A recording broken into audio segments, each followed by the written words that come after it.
Hey, NFers, we have a sponsor this week. Today's episode is brought to you by... Hey, buddy, do you like memes? It's pronounced Ream. What? My last name is pronounced Ream. You said meme? No, I mean, do you like memes? Oh, memes.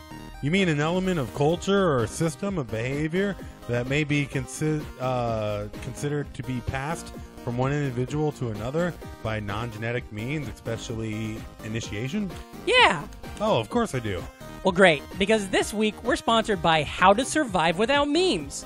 You mean the rad-ass Facebook page and Instagram account that describes himself as psychotherapeutic original content memes for the teetotaling teens? Yep, that's them. And unlike those literal bags of shit at Fuck Jerry, How to Survive Without Memes makes all of their memes in-house instead of stealing from hardworking comedians.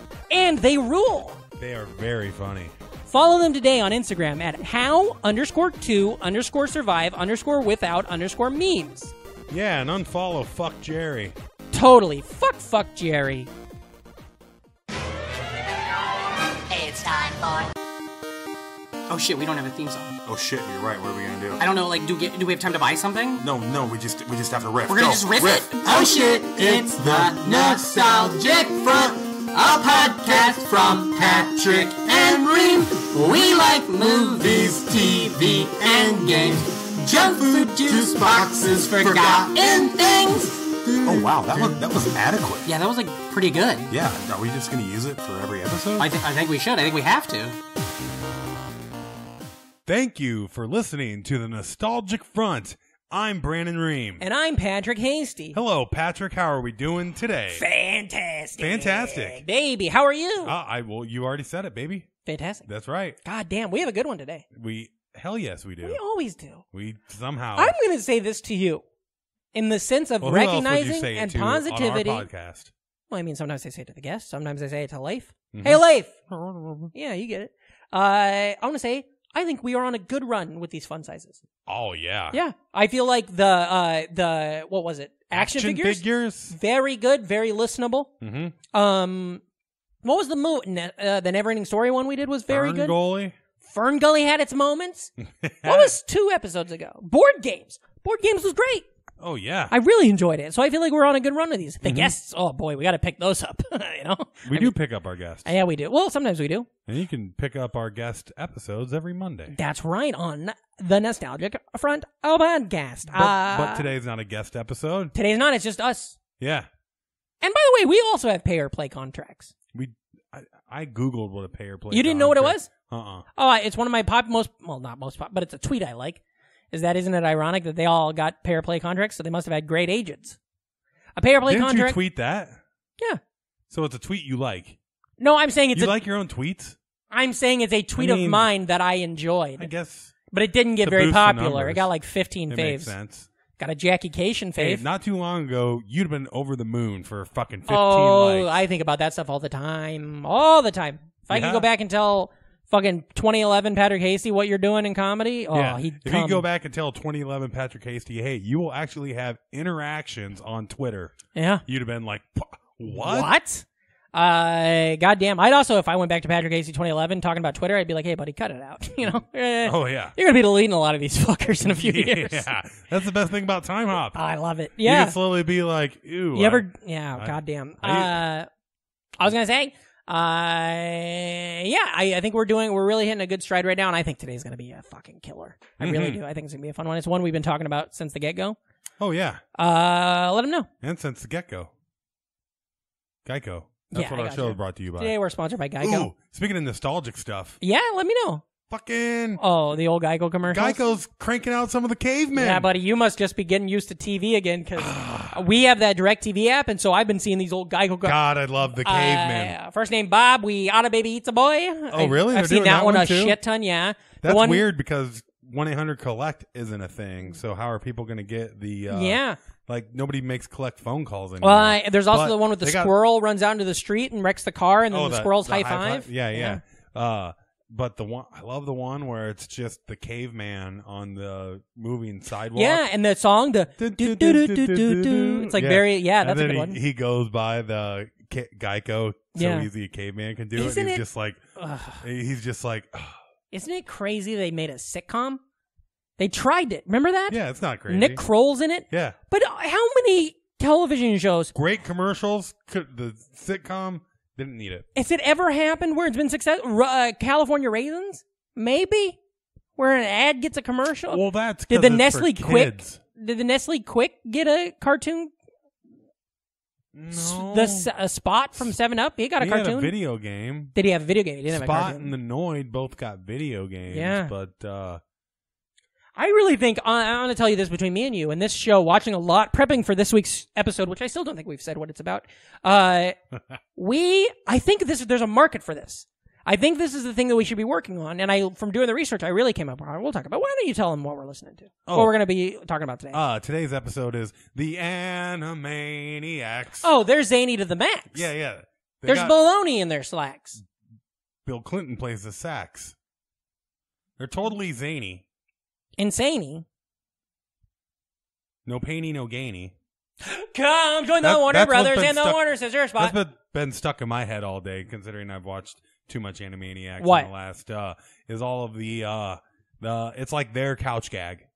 The one where the they thing, replace, yeah. Animani, totally insane, chicken chow mani. Yeah. Yeah. Bush and Cheney. Pinky and the Brainy. Animaniacs. They never did Bush and Cheney. Those are the facts. They never did Bush playing and Cheney. 9/11. The show went off the air. Tower 780. That'd be great. Yeah. Osama bin's lady. That's good. 9/11. Yeah. Okay, well, let's read the Wikipedia real quick, because obviously we're talking about today the Animaniacs. Don't read it real quick. Read it at a speed where people can understand you. Okay, so the Animaniacs, come on, motherfucker. Well, it says there they get pay for play Contracts. Pay for play is where no matter what, they sign a contract, they get their pay. A lot of big actors and actresses get it, like Glenn. The whole cast. Like, let's say, like when, remember when Nick Cage was going to be in a Superman was gonna movie? Be a caveman. Remember when Nick Cage was going to be in a Superman movie? And the funding wasn't all there? Mm-hmm. And once you realize, so when Nick Cage signed his contract, he's like, I'm going to get a pay or play contract because I'm getting paid if I'm wasting my time on this, regardless if the movie comes out. Oh, okay. Okay, so Animaniacs is an American animated comedy television series created by Tom Ruegger. It is the second animated series produced by Amblin Entertainment and associated with Warner Brothers Animation. The show first aired on the Fox network as part of its Fox Kids block from 1993 to 1995, before moving to the WB in 1995 until the end of the series in 1998. As part of the Kids' WB afternoon programming block, it initially ran a total of 99 episodes and one film, Wacko's Wish. Animaniacs is a variety show with short skits featuring a large cast of characters. While the show has no set format, the majority of the episodes were composed of the 3 short mini-episodes, each starring a different set of characters, and bridging segments. Hallmarks of the series included its music, characters, catchphrases, and humor, which was directed at an adult audience. A reboot of the series was announced by Hulu in January 2018, with 2 seasons to be produced in conjunction with Amblin Entertainment and Warner Brothers. Animation is expected to begin in 2020. So maybe this my idea of like us needing to make a show like this. I mean, maybe this because they already are, but this is what we need on TV right now. A show like this. Oh yeah, I would watch it if a new show like this popped up. Well, I mean, I'm curious about the animation in it. And how much, how animated it is. Yeah. Not too many shows have the budget that Animaniacs was able to pull down with early 90s Spielberg. Well, what I think is going to happen, is this is just me talking, I don't know. Because even like some of our more favorite, I bet you the computers help a lot more. Too. I think this is going to be computer generated. Yeah. It's not going to be hand drawn. I bet it'll be computer generated, but I bet it'll look just the same. Now, the original staff, Ruegger, and Paul Rugg, and what's her name? The one of the creators. She's God damn it, is it Amy? Let me pull it up. I have it right here. Who's this lady's name I'm looking for? Is it Jess Harnell, maybe? Sure. No, that's a voice. Oh, fuck. Anyways. You're killing the show. I know. I'm looking for the writers, but that's not. Nobody cares about the writers. Nobody cares about writers. That's for sure. Anyways, these creators, they all were like Acme comedy theater backgrounds. Acme? Well, that helps, but Acme? That's true. The Groundlings, stand-ups. It's like people like That- our world. Probably why they had all those corporate tie-ins Probably. with all those anvils. Yeah. But that's who was creating these shows. And so that's why I think the show had such a fresh feeling. Now, here's my only concern about the new series. 90s, I mean, we did our action figure show Just recently. and About a like I week said, ago. a big part of action figures and everything from our childhood was the cartoons that went with it. Yeah. And all of these cartoons, it was like it was, pushing a product. Yeah. There was no like just creative outlet for a lot of these writers too, which is one of the things that Story wasn't as important in any of those shows. I mean, they were able to sneak in stories here and there Yeah. in your random episode of the Transformers. But it wasn't but number one goal. yeah, it wasn't like people actually being able to write, and that's what one of the things Spielberg and Disney brought in with the afternoon, and then all these with like Tiny Toons and Animaniacs and this. And that's literally what scripts and jokes were most important on the show, and that's why they got these people. Now my only concern for the new series that comes out is, and this I'm sure it'll be fun and fine, whatever. But my fear is that the writing they might hire, if they hire the original writing staff. Yeah, I'm scared they're gonna still do Hello Nurse too. Well, I'm afraid that it's gonna be it's gonna feel dated. Right. And because comedy has evolved a lot since then, and it's going to be like when you Has watch it has, and I feel like it's going to be like my to a degree. My, but for instance, is the majority of the stuff Animaniacs is doing is classic. I agree, but hold on, hear me out. Hear me out. Like they're doing like vaudeville, like one-linery stuff, But they were doing that at a time when there wasn't any other vision of that, right? Then. My fear is like, think about The Simpsons, for instance. How often The Simpsons get stuff wrong, like with all this stuff with like the Apu stuff and things like that, and the way their apology was thing, and you could tell it's like, oh, your writer's room is it's 50-year-old towards males, and so your reactions to everything is like that. Like when Family Guy made a Me Too joke about like, that's fucking thing, and it's like, well, that's because it's a wrong generation. But imagine if it's Animaniacs characters with some of those writers in there, but imagine if they hire writers our age and stuff like that, or like people of this generation, like and they people really that grew up with the Animaniacs. Yes, and if you can crack that type of humor, our current day humor in that format with a lot of the classic stuff, I think it could be a fucking home run. Because one thing I kind of felt rewatching Animaniacs is, for a lot of people, it was their introduction to comedy. Totally, yeah. Like like I said earlier, they're playing all the hits. Yeah. The slapstick, the vaudeville, the one-linery, like airplane talk, yeah. that they always, like they do the pun jokes. Yeah, totally, like the fingerprints. Yeah. And then fingerprints. Yeah. And also, I don't get me wrong. I don't think they're going to fuck it up. I think it's going to be great. I'm going to watch it. I'm sure it'll be fine. I just get nervous because a lot of the updates of all these shows that have been brought back, nobody's real.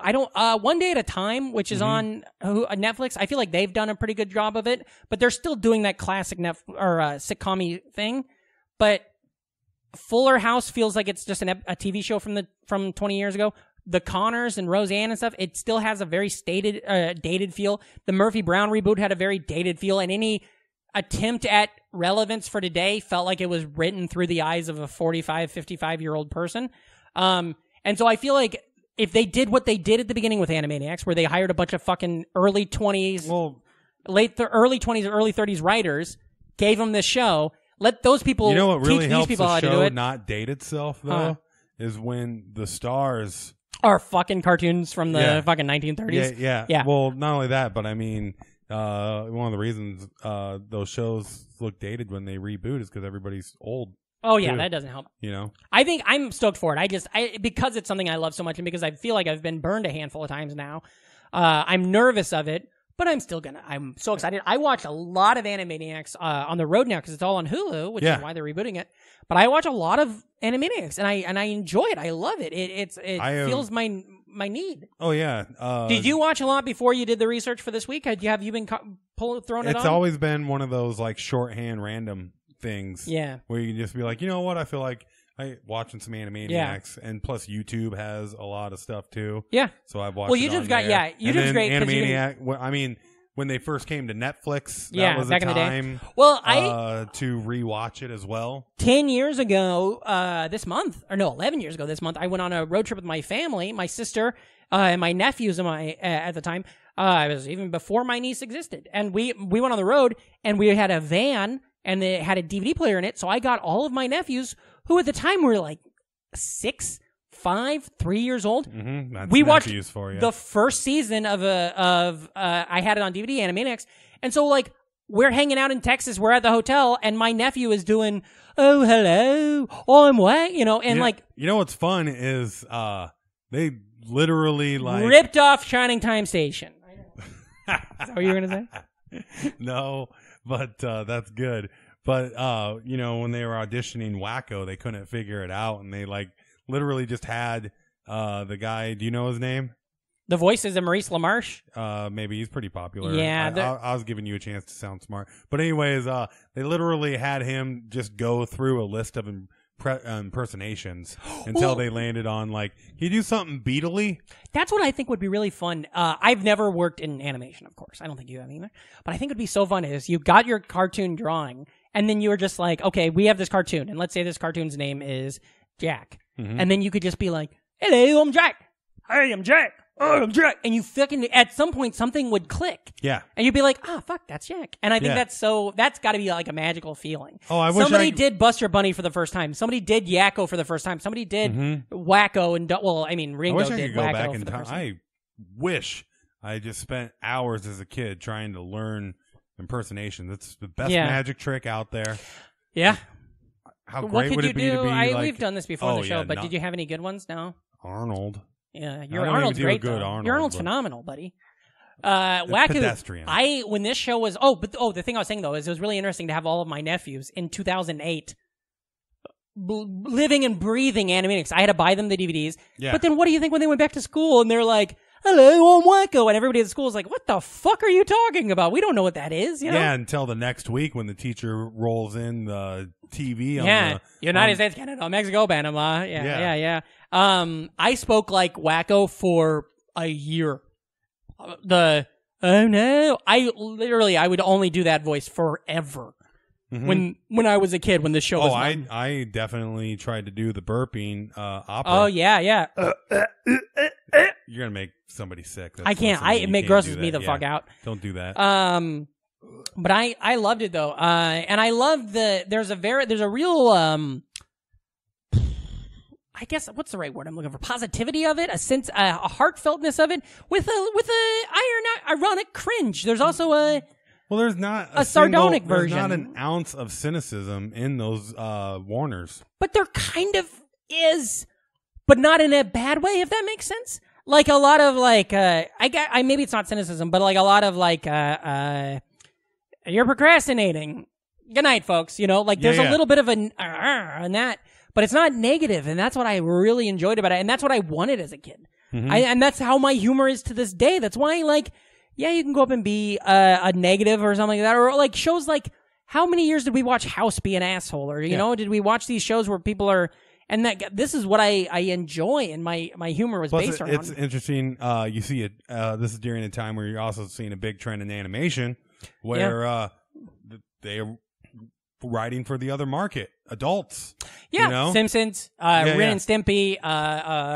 So there's a lot Beavis of and Butthead. There's a lot of innuendo. Yeah. In Tiny Toon or Animaniacs. Yeah. And on top of that, a lot of the references. Yeah. Are like celebrities and bands that your typical 8-year-old's not going to have any idea. Yeah, would have no idea who Jimmy Smits is. And on L.A. Law. Or whatever. Yeah, it's so I like that though, and I think it made me as a kid because kids are smart, kids are listening, kids are paying attention. I was getting those references when I was fucking 7, and they reference that they have that one character that's the old timey 40s actor or whatever. He's like in Scarface and stuff. The old Scarface, remember? It's like Cagney or something. Mm-hmm. I figured out what those references were. I was like, what is this? And then I researched it, and then I knew it, and then I'm in on the joke. You know.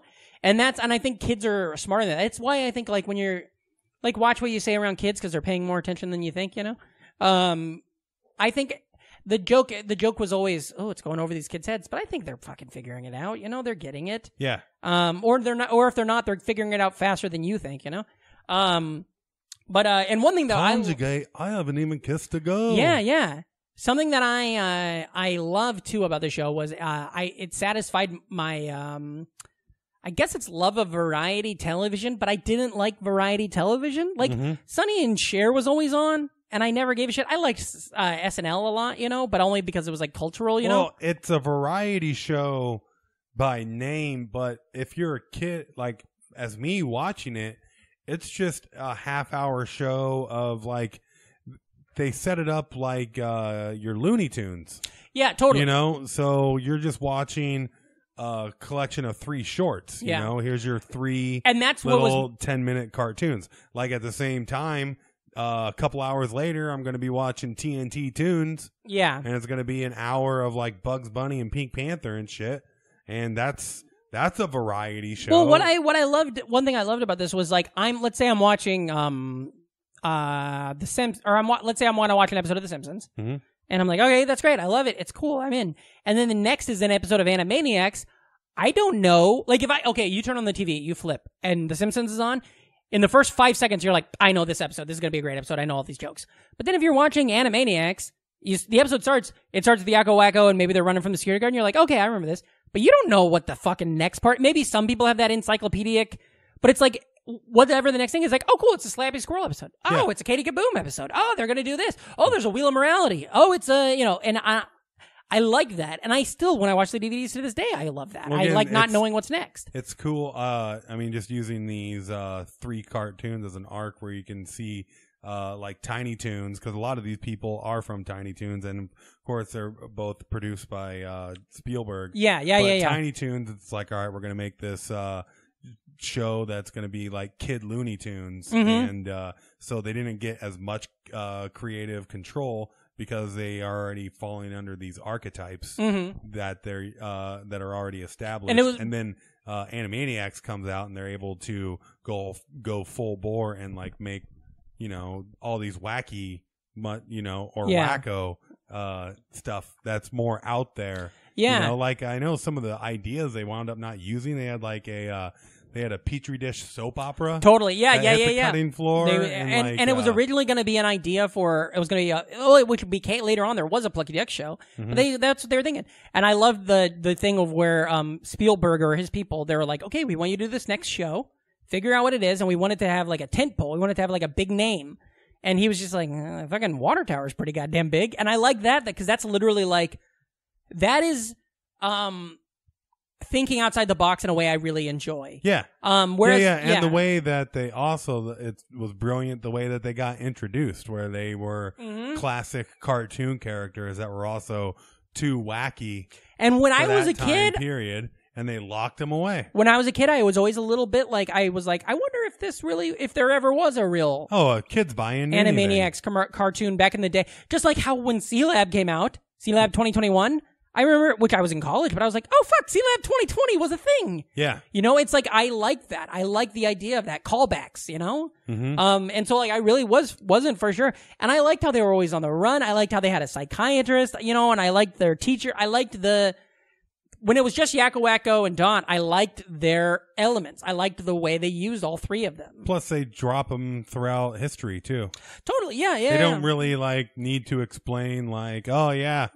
Looks like they're going to mess around with this pianist Beethoven for a while. Yeah. Picasso. They're going to see Picasso in this episode. Abraham Lincoln, things like that. It's good. No, but they weren't the only characters. No, there was so many other characters on the show, and that was where I really think it opened my heart because, like, okay, I swear, if I was watching and all of a sudden there was a Slappy Squirrel episode, my day was made. Oh yeah, I love it. Slappy rules too, especially like the whole idea that she also was an old-timey success. Yeah. And the funny, like the whole idea that if you look at it this way, like Skippy Squirrel. Yeah, her nephew or grandson is like sweet and wholesome, and she's all like, hard and cold, and it's kind of like Skippy's new cartoons. Yeah. And Slappy's old cartoons. Yeah, and so like Skippy's all these like nerfed out cartoons of the day that had no teeth to them, and she's got all. And that's sort of what I was talking about, where it's not necessarily negative. It's not Beavis and Butthead. Fuck the power. It's more like okay, all right, like it's purposeful negativity or whatever, you know, because that's who her character is, and that's why it makes sense. Also, it had one of my all-time favorite bits. Which one's that? On there that when I saw it as a kid, I was like, "Oh, this is so cool!" When they're at Woodstock. Oh yeah, and she they, hit the Who, and they pretty much do the Who. Yeah, then, Who's on first, but it's the Who. Yeah, and then they use like the band as the other joke in there. Yeah, and like I dug the Who at the time. Yeah, quite a bit because I was I started off on my classic rock. I've always been more of a Guess Who as a wee kid, you know. And also Slappy, I think had some of the most fun side characters because it was her universe. Yeah. So it was like Walter Wolf, but he's an old man. It was Sid the Squid, but he's a bad guy, but he's old too. So it makes you wonder about her. I wish I could have gone back and watched a bunch of old Slappy Squirrel cartoons. Also, when she was in one her of my favorite songs prime. when I was growing up was, because I loved oldies as well before I got into classic rock, was the little old lady from Pasadena. Yeah. Go Granny, go Granny. See, and they use that. Yeah. There. And also the writer actress I was talking about, voice actress, is Sherry Stoner. That's who I was talking about, who came out of Acme, man. and she really like had her thumbprint all over the show. And then also we got those two. Of course, we have to say Pinky and the Brain. Yeah. Arguably the biggest stars, maybe bigger than Yakko, Wacko, and Warner. Oh, yeah. My thing, though, is where do you stand on Pinky and the Brain? I try not to. It would hurt them. It would hurt them really bad. Tiny mice. No, but I mean, were they... Because people love them. People love Pinky and the Brain. And I've always enjoyed them, but they were never my favorite. I was surprised they got their own show, basically. You really? know? Yeah. I definitely thought I know that they were popular, but I'm second. like... I feel like their potential story arcs was a lot smaller than a Yakko, Wacko, and Dot, which I loved, or Slappy. How do you feel about this theory? Let me know. Pinky is a double agent. Yeah, pick that mic up real quick. For who? For people that don't want Brain to take over the world. Are you talking about Putin? No, I'm just saying that, like, that's why it's always fucking up, and that's why he's always fucking it up is because he is a double agent. I never thought of working that. undercover. And also, speaking of conspiracies, check this out. You're a musical guy, right? Love him. You're right? You're a musical guy? Okay, here we go. Check this out.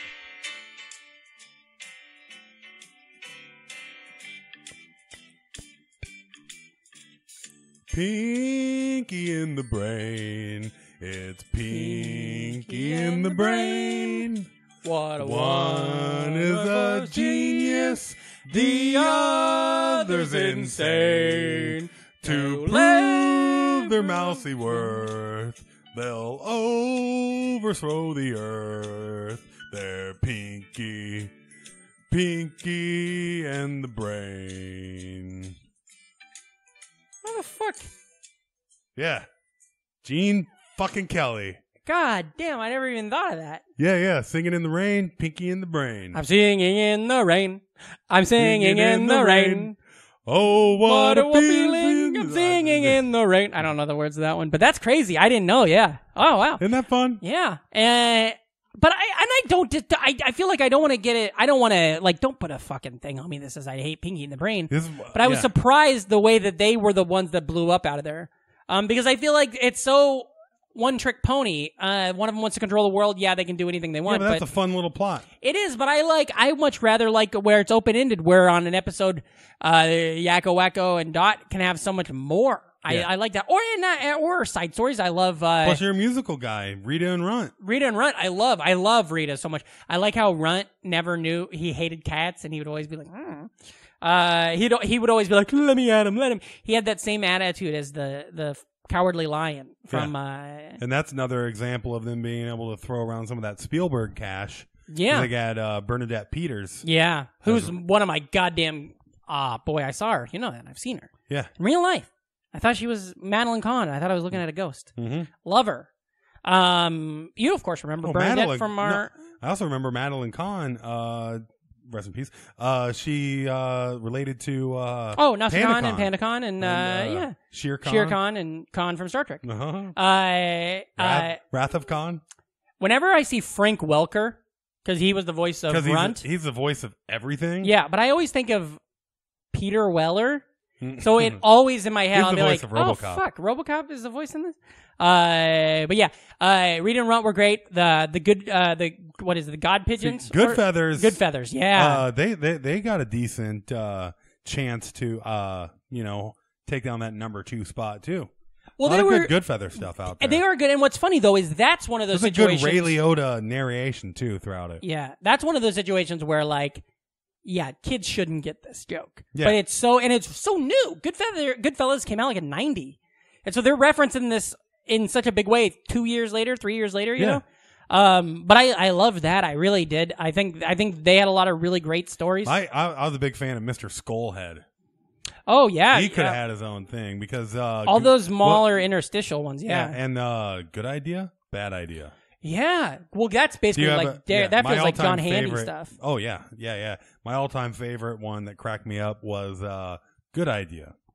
Searching for Easter eggs on Easter morning. Bad Idea. Finding Easter eggs on Christmas morning. You know, one of my favorite one was it was a later episode where it was Good Idea. Kill the man that molested you. Bad Idea. Molest the man that killed you. Remember that episode? It was later in the run. Buttons and Mindy. That one was fun, but that was kind of also one trick. That's like where Mindy was always. It was like Baby's Day Out, the animation. Mm-hmm. And then there's Minerva Mink. Now I don't remember Minerva Mink as well. She's the really hot, Mink, but I don't remember her storylines as much. Maybe she was brought in later on or something, or maybe just not used as much. But then there's all these supporting extras who weren't star, elements. That's what they were really good about. Freakazoid was really great about all these little one-off characters. Yeah. Freakazoid is like the graduation of like Animaniacs as just being zany to the max. Yeah. Where like all these people like have even more it's like heightening loose control to just like it's just that funny arc between those three. All those shows are great. Yeah. The 90s Spielberg animation, but who are some of the characters? Some of these side guys that I fucking loved was so you already referenced Mr. Skullhead. The hippos? The hippos are great. Chicken Boo, one of the all-time greatest characters. Katie Kaboom, who are in a sketch together the first time you see them. Katie's dating Chicken Boo. Remember Katie Kaboom? Uh-huh. The teenager that's pissy and then when she blows up her house. Mary Heartless, which is a reference to like Entertainment Tonight's Mary Hart. She's like the newsy person. Now some of these I don't remember as well. The Flame. Oh yeah, The Flame. That's from when he's writing the Gettysburg Address. I was thinking that was Tiny Toons. That's great. Yeah. Those are like things like if I was a history teacher, which is like, sliding doors in another universe, I am. That's what I would do is I would show shit like that to these kids. I'd be like, see, now you're learning about the Gettysburg Address and stuff. And then also I like... Does it have an address or is it just in the middle of a field? I think it's 111. Gettysburg? Gettysburg Way. Mm-hmm. Gettysburg, Pennsylvania. 00069. They have a football team, What are they? The Gettysburg Rebels. They beat us by 28. You know what 4 scores. You know what I fucking found out about all the students who failed history? They for the football team, they didn't get to address. Right? We just sank this fucker. Oh, we're good. And one of the funniest things is Steven Spielberg. I liked it that he was always on there, and he'd be shooting into. He'd have cut into him, and he'd make a reference or make a joke. Or the Warners would burst into his office. Yeah, and I like that. I really love I don't. That's what sucks about not understanding a fucking thing about show business is because, hey Patrick, what's your dream job? I don't know, to write for Animaniacs. Well, guess what, buddy? It's fucking happening, and you could, but you don't fucking know how. Like you don't even know how to get in the room, But that's where it's at. Well, Patrick, we reached out to the NFers. We did. Didn't we? Yeah, we asked you guys. We sure did. And we got a lot of love because people love this fucking People show. love the fucking Animaniacs. I mean, they dominated kids' television. Like I said, Yeah. they're a lot of people's introduction to comedy. Yeah. You know, and so many different styles of comedy. And a lot of the people I introduce myself to are comedians, so that's why we got so much here. Yeah. So we just said, Right off the top. y'all love the Animaniacs? Tell me your favorite sketches, jokes, characters. Aaron Kaplan, friend of the show, he said Lake Titicaca, the song is so good. Uh-huh. And then he also said Slappy Squirrel doing a Woodstick-themed Who bit, which, right, you've already referenced those, Yeah, man. yeah, it's great. It's classics. Sean Wilkerson said the good idea, bad idea segment. Which we also love. Good idea. Bad idea.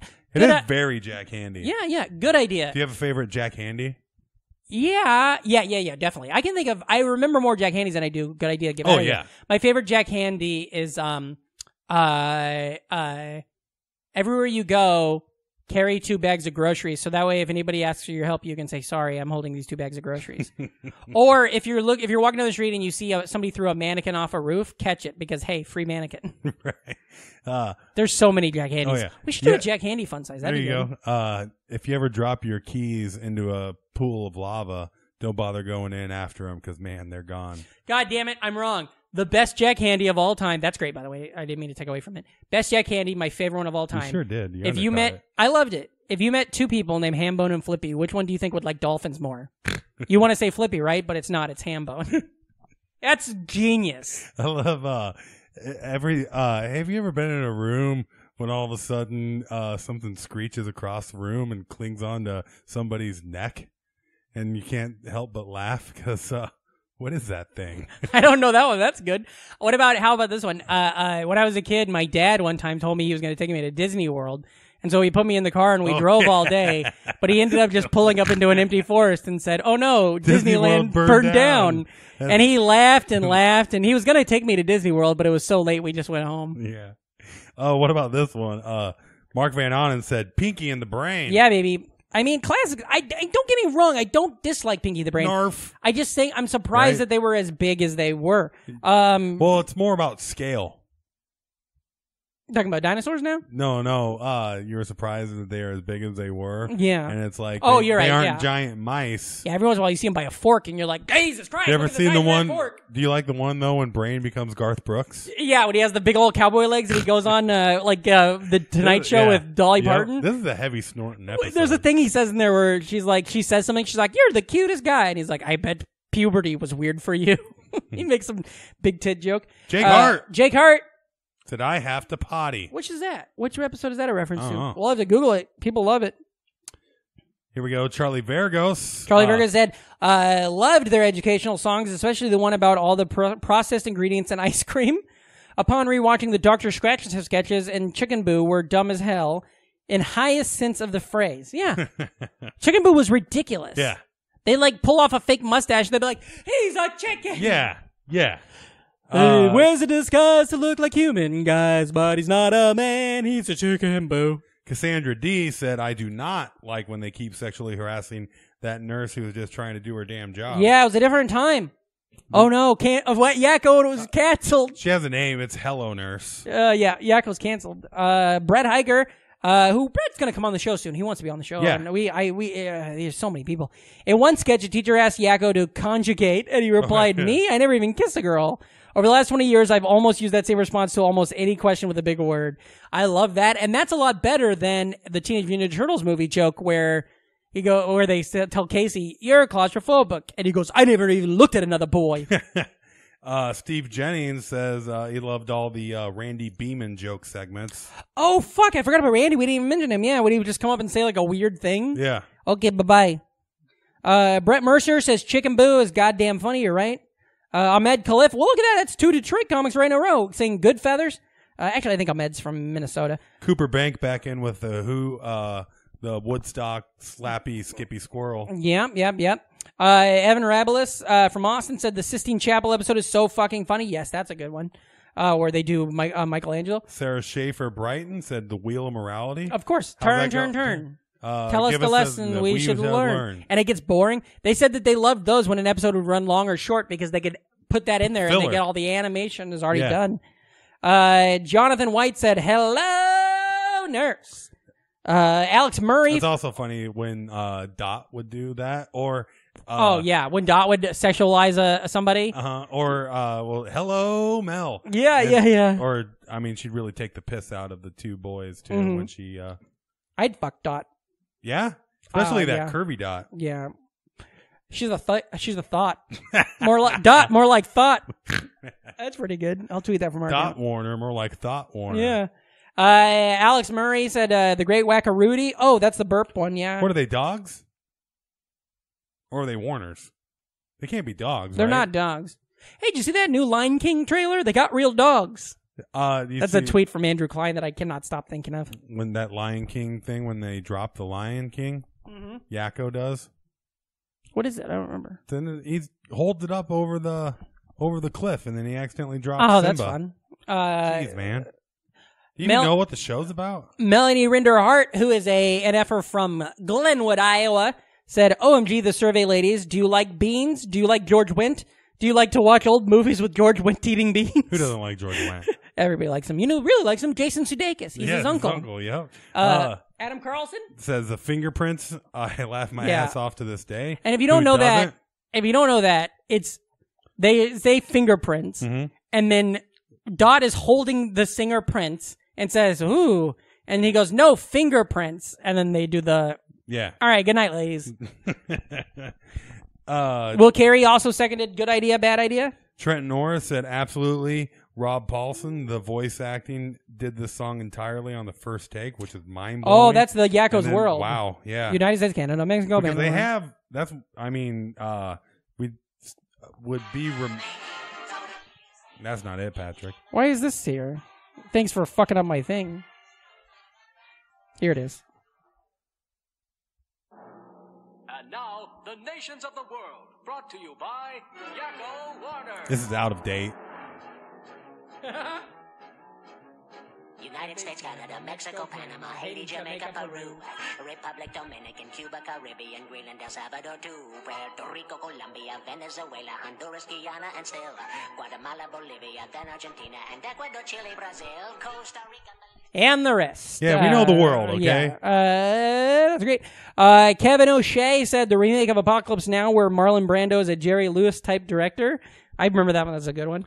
Jen Welch posted... Friend of the show, Jen Welch. She posted a video for A Deadly Game of Checkers and said everything about this is perfect. Yeah, that's the one. I will have to be rewatching that. That's a reference to that same old French film that Bogus Journey. Bogus Journey is a reference to. Jordan Joester said, oh, nice and chubby baby song. I don't remember that sketch, but that looks great. Freddie Heineman says fingerprints. Fingerprints is in there. Also, the fucking...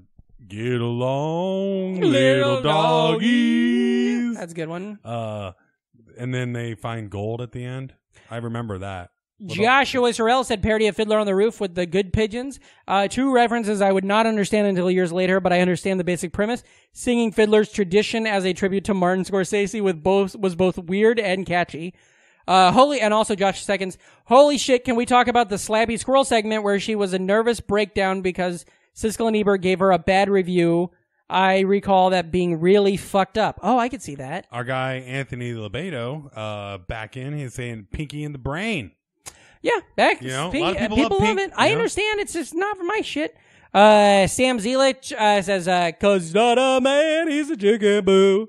Fucking great. Jack Gunnar Schuler talking about all the songs. Countries, the presidents, the state capitals. Remember the presidents was the... Wait. State capitals was the Jeopardy question. And then he gets it wrong because he doesn't say what is or who is, you know? And then Amanda Ellickson, the table of contents song. So, I mean... Oh, table of elements song. Yeah, fuck yeah. That's a good one. Yeah. They should have had a table of contents They should. song. Chapter 1 is this, and then Chapter 2 is this also, and Chapter 3 is this too. Chapter 4 is something, and Chapter 5 something, and then the glossary. 2. The index has all of the places you can find all of the things we just stated. And then on the back cover, there's a photo of the author, and now it's time to go. We're not good at that. Boy, that was rough. God, that's where's why Wayne Brady when you That's need him? why we're not getting hired to write on that fucking show right there. But like, give us the time. We'll write Well, it. I could get hired to write on that show. That's just proof I can write. That's paper. Yeah. Goddamn. I think we did it. Fuck yeah, we did. Animaniacs. Yeah. Those are the facts. Jack. Where can the listeners find you? You can find me at Reamcore. REAMKORE. All over the internet. If you like dumb jokes and stupid shit, go to there. Also, check out House of Bricks Comedy. For a second Tuesday of every month. Friday. What'd I say? Tuesday. I meant Friday. All right. For sure. Listeners, you can find me at patrickhazy.com, PATRCKHASTIE, patrickhazy.com, for all upcoming dates, Twitter, Instagram, all that kind of stuff. This Saturday, if you're listening the day this drops, Jackknife Comedy 57, I believe, at the Creek in the Cave. We've got a fantastic lineup, so go to that. Also, I'm going to be doing a week at the Creek in the Cave, April 1st. Through the 7th. Ream, I've got you booked on one of those. I think you're on the first one. Oh, yeah. So, Monday, April 1st. Found out via Facebook. Yeah. Monday, April 1st. And then also, I'm going to be in Minneapolis in April. I'm going to be in Lincoln, Nebraska in May. So go to patrickhazy.com for all shows and tickets and stuff like that. Listen to the podcast. Go donate to the Patreon. Give us $1. Give us $2. You don't have to give us a ton. Some of you have been up in your antes. I love it. We're doing great. But if you're already a Patreon, don't feel obligated to give us more money. That you guys are already doing so much. But you're new people, the listeners who listen every week but who have never kicked in, maybe if you can't, that's fine. But if you can, give us $1. That's fine. $12 a year. That's not. And if you don't want to give us money, give Teespring money. Buy a shirt. And buy a t-shirt. Buy a shirt, wear the shirt. Maybe somebody that can give us money will see it. You know? Yeah, exactly. Tell your friends, be cool, never die. And as always, remember, if you're not an NFer, you're an MFer. So get the fuck out of here.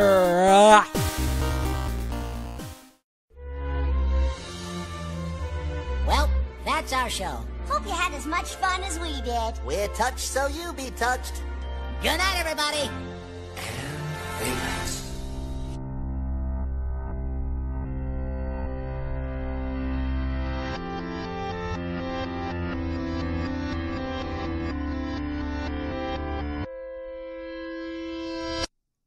Welcome to BrainMachineNetwork.com.